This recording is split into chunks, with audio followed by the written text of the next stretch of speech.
it's Allie Ventures, and I'm at Avengers campus for Storytime with Deadpool. You know, I'm really excited to see this, and because I really like the Deadpool Wolverine movie. Yeah, it was great.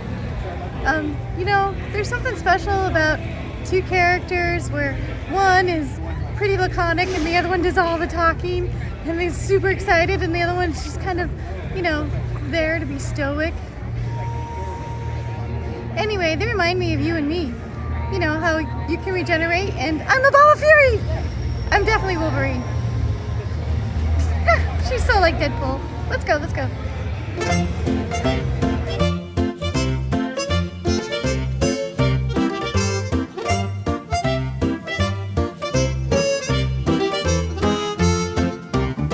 So Deadpool does some stories over by the Hyperion Theater.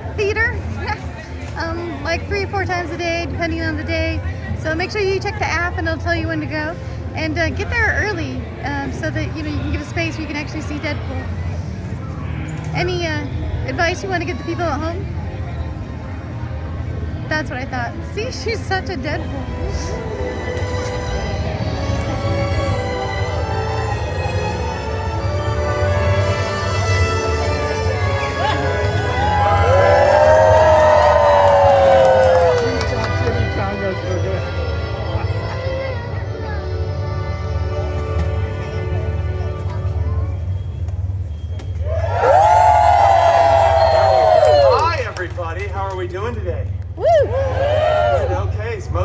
Yelled in response, that's not a real answer. All right, everybody here is obviously here because it is Storytime. So good at this call and response, I love it. This story is one of my personal favorites, and the best part is we already own the rights to it. Yeah, that's the only reason they let me do this one. This one is Cinderpool.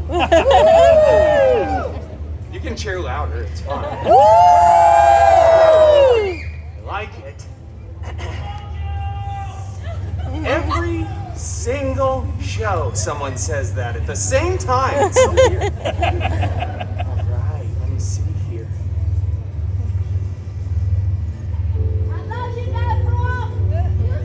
That's not your line. It's my time to talk. Once upon a time. And see, this is the point where I usually ask everybody else to say it too, but that person ruined it, so I'm just gonna go into the story. Once upon a time, Cinderpool lived in a big mansion with her step professor and a bunch of step mutants. The biggest step mutant, Colossus, was so bossy, and he always had so many rules, like make sure you close the window when the air conditioner's on, and for the love of Feige, stop Donald ducking around the mansion, why won't you just wear pants? The other step mutant, Negasonic Teenage Warhead, which is such a cool name still, she was always texting and rolling her eyes. So Gen Z.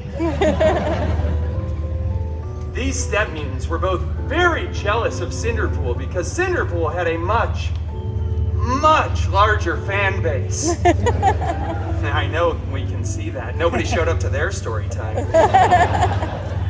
One day, a dispensable non-union extra went running in front of the mansion grounds screaming King Thanos was having the biggest battle of Phase 3, which we all know was the last good phase. Yeah. Cinderpool desperately wanted to go to the battle, but Colossus said, "No, it is too dangerous, and you are not a good part of the team." Then, yeah, right, boom, ruined everything. Then they ripped apart Cinderpool's favorite costume, and Negasonic blasted it apart with her mind powers. It was so cool, so Gen Z, so on fleek, no Cap Sigma. Cinderpool was crushed. He was violated and exposed. He ran out onto the mansion grounds, stumbling for dramatic effect. When suddenly, a sparkle circle began to appear.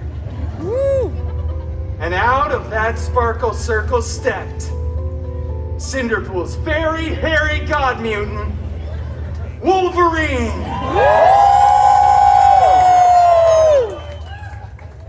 He's not here today.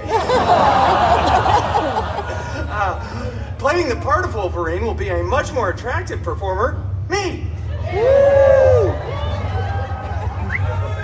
Shut up, Bob.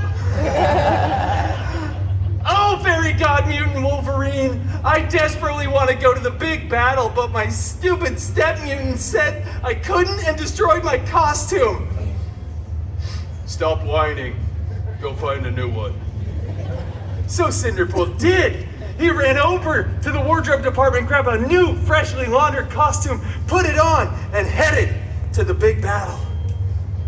He was late because he stopped to get some chimichangas at 7-Eleven on the way there. 7-Eleven doesn't sell chimichangas anymore, so he had to go to 3 other gas stations. But anyway, when he showed up, the Avengers were winning. Captain America looked so good. His pants were so tight. Cinderpool looked around for his fairy god mutant Wolverine, who wasn't there because Disney hadn't bought the rights to him yet. And then Cinderpool noticed on the stairs of the alien spacecraft a single glove. Cinderpool ran over to it, picked it up, said hi to this person's camera, and then said, "I wonder who this fits," and put it on. After some buzzing, whirring, and clicking, it was a perfect fit. Then Tony Stark looked over and started screaming, "No! Take that off!" All the other Avengers came running too, and Tony Stark keeps going on. "Please, please, this is my sacrificial moment. I don't want to be in this universe anymore. Please, these films are too much. Do not snap." So of course, Cinderpool snapped. Both physically and mentally. Cinderpool does that all the time. He just kept snapping over and over and over. People were disappearing, reappearing. It was really expensive for the VFX department. It was a whole big thing. But eventually, Cinderpool stopped. Everybody was back. Except for the people that talked during the movies, we left them behind. I didn't want any of them. That's right, you were all there, you know. Cinderpool was the big hero. Then the Avengers tackled Cinderpool to the ground, ripped the glove off of his hand, and blah, blah, blah. When they remade the movie years later, Tony Stark gets to be the big hero. They CG his head onto my body, and then it goes on to become the most profitable film in the Feige universe, the FCU. Either way, it was okay because Cinderpool moved on and started his own film franchise, which will go on to break box office records. Yeah! That's right. And then they have to invite Cinderpool back to the Avengers Endgame 2, Electric Boogaloo. The end.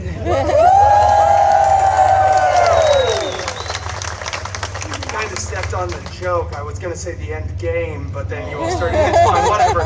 Thank you so much for joining me for another story time with Deadpool. Thank you so much. Most of you are too kind. Thank you.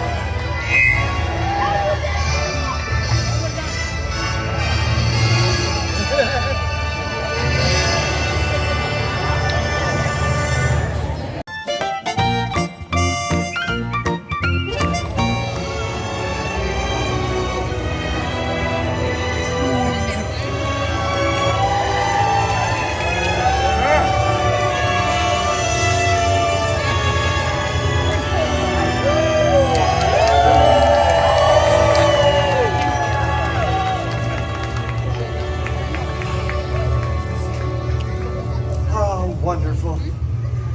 It's a beautiful day in the neighborhood. Does everybody here love Mr. Rogers? Woo! Yeah. Yeah, Yeah, I think Captain America's really cool too. Well, everybody, thank you so much for joining me here today for what will be the final Storytime with Deadpool of the day. Oh, I know, it's okay. I'm definitely not going to do anything else this evening. Wink. It's hard to sell that any other way. Anyway, is everybody here ready for that story? Yeah! This one is a favorite of mine. It's actually a very popular bedtime favorite. And it's straight from the public domain, so we're not going to be sued for doing it. This story is Little Red Deadpool. Yeah, all right.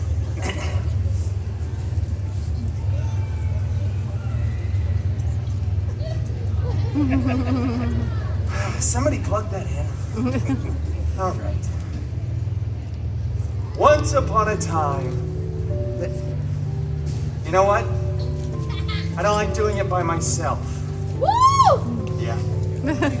I think we should all say that together on 3. 1, 2, 3. No, wait for the cue. On 3. 1, 2, 3. Once upon a time. Why did people woo? Once upon a time, Little Red Deadpool set off to bring her mother a basket of churros. Yeah, her grandmother was a misanthrope who lived alone in the middle of a deep, dark forest. Not a nice, clean, assisted living facility like most of our Mimas live in against their will. This seems dangerous, thought Little Red. But she went anyway, so that children could learn for the next 100 years from her mistakes. It's a real after-school special kind of cautionary tale. Little Red skipped joyfully through the forest, right past a bunch of exposition, and arrived at Grandma's cottage. She opened the door to see Grandma. Grandmama, I've brought you a basket of churros!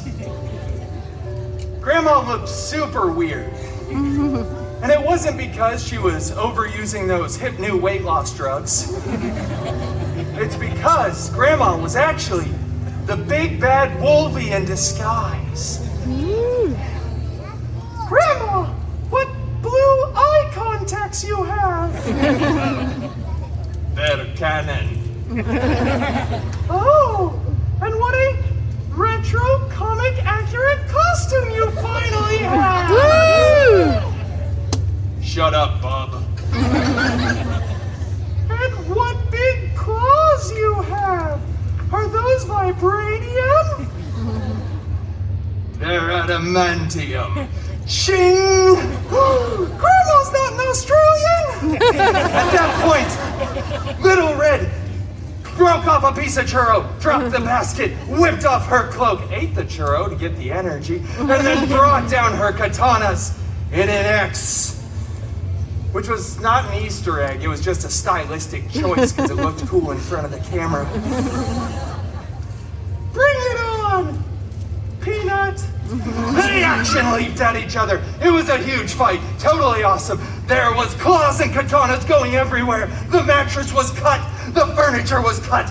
Nobody got a splinter. But CGI hay was everywhere. Which is weird, because that was like 500 times more expensive than regular hay. But eventually, both of those fighters reached the climax of the fight and slumped to the ground. Churro, Little Red offered to Wolverine in her regular voice because falsettos are really hard and I'm getting lightheaded. Yeah. So they shared that churro. They shared that churro Lady in the Tramp style. And they looked around at all the destruction and the CGI hay. Little Red turned to Wolvie and said, you know, I bet we could fix this place up real nice. Grandma's probably willing to sell it. Where is Grandma anyway? She's on vacation. Oh, that's not ominous or foreboding at all. In fact, I trust you fully. You want to be roommates? Yeah. And so they were roommates. Woo! Little Red took the top bunk and Wolvie was the bottom. And they lived to be happily ever after. And the moral of this story, ladies and gentlemen, is honestly, get to know your grandmother. Really, you can't tell the difference between a decrepit old woman and some huge jacked man? Huge jackman? Explain it to the kids, they'll get it. All right, everybody, like I said, that's the last one. I have nothing else planned for the remainder of the day. Yeah, if I can't make it more obvious than that, everybody. Thank you so much for joining us for the final story time with Deadpool. Thank you so much. Wonderful. Thank you very much.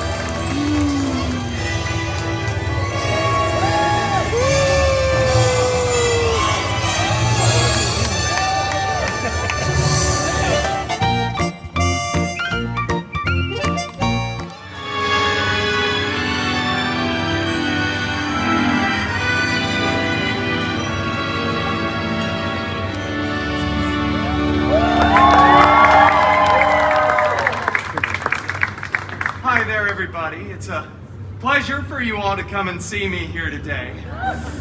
Thank you all so much. Is everybody excited for Storytime with Deadpool? Very good. This story right here is a personal favorite of mine. It's full of action. There we go. Thank you, the one person who got everyone else going. It has romance. Now we're getting it.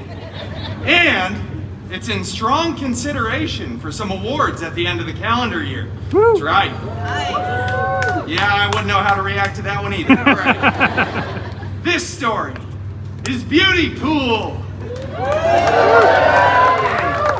And the Wolverbeast. Yeah. All right.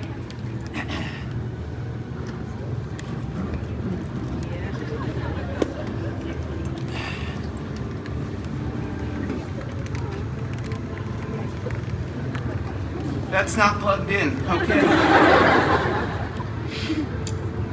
Once upon a time. You know, just doesn't feel right when I do it by myself. I think we should all say those magic words together. Everybody.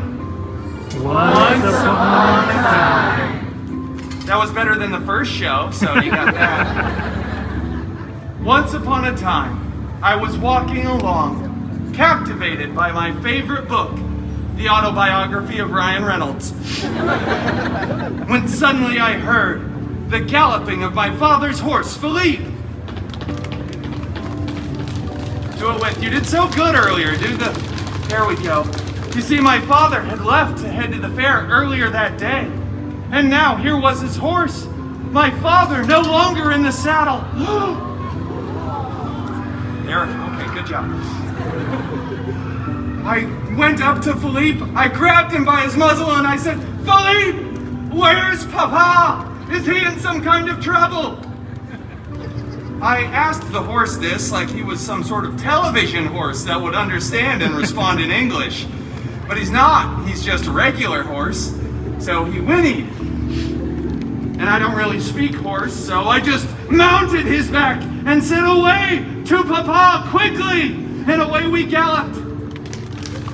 There it is, good work. We went deep, deep into the dark forest. It was dark, it was scary. It was like going to a Waffle House at 3 a.m. on Tuesday. Yeah! But suddenly, we came upon a clearing, and out of the mist arose an enchanted mansion. Professor Xavier's school for gifted youngsters. I dismounted Philippe and sent him on his way because I knew who lived here. It was the hideous, the horrible, the hairy, the Wolverbeast! Hey everybody, he's here, the Wolverbeast! Yeah. Come on, we don't got time for stories. No. They love this. They've been waiting for this all day. Let's take pictures like it's prom. You get one. All right, get off. Come on, we don't got time for stories. Let's get out. Hey, Wolvie, this isn't just for me. This is for all the children and the adults streaming this to their social media platforms. Like 6 days in, everybody's seeing it. Come on. All right, fine. I'm not doing this for you, though. I'm doing this for you. Woo! All right, just it's right in there. I scribbled it. Okay, get off. No, I'm good. Get off! All right. Okay, now, Belle. Beautypool. I'm not saying Beautypool. You have to. It's the name of the show.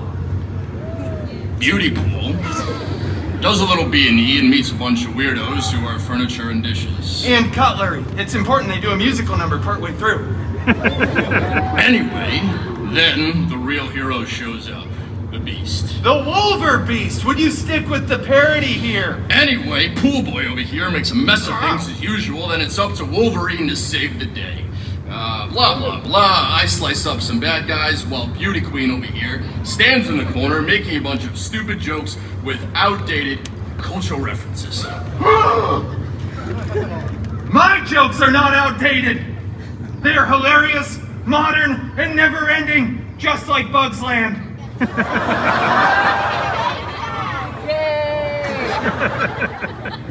I don't even know what you're talking about. You missed so many of the good parts of the story.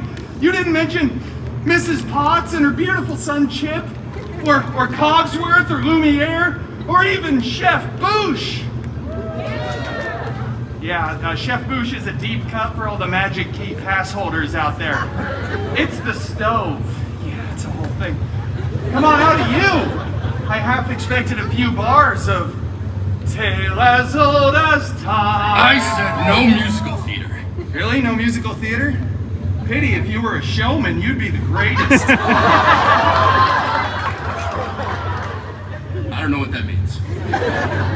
All right, well, clearly I've touched on some sort of nerve, so I guess we'll just wrap this tale up for everybody. The moral of the story, kids, is don't open the door to strangers, because they might just be an evil enchantress who will curse you, your family, your guests, all your furniture, just for not letting them come inside. Boy, this is a weird story, isn't it? Yeah, I can't believe we read this to children. You know what? Let's just let you finish up by saying those magic words. What words? You know, the way that all good Disney stories end. And don't any of you say a post-credit scene, all right? That is only for the Feige Cinematic Universe, the FCU, which I could afford to cut a letter out I'm out of somewhere. What, is that too much fourth wall for you? Huh? You know what? For what it's worth, everybody, they all lived happily ever after. Of course, that is until the direct-to-video releases later on. The residuals on those are terrible. Did anybody even see Once Upon a Deadpool? Like 6 of you, right? Okay, I can hear it. I'm going.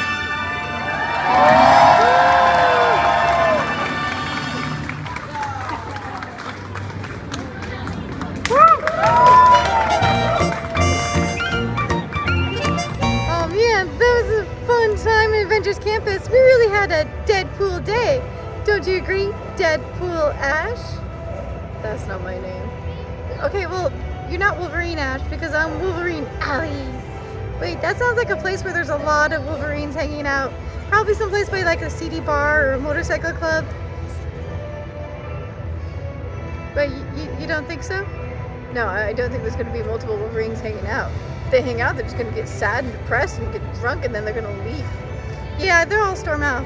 Like me.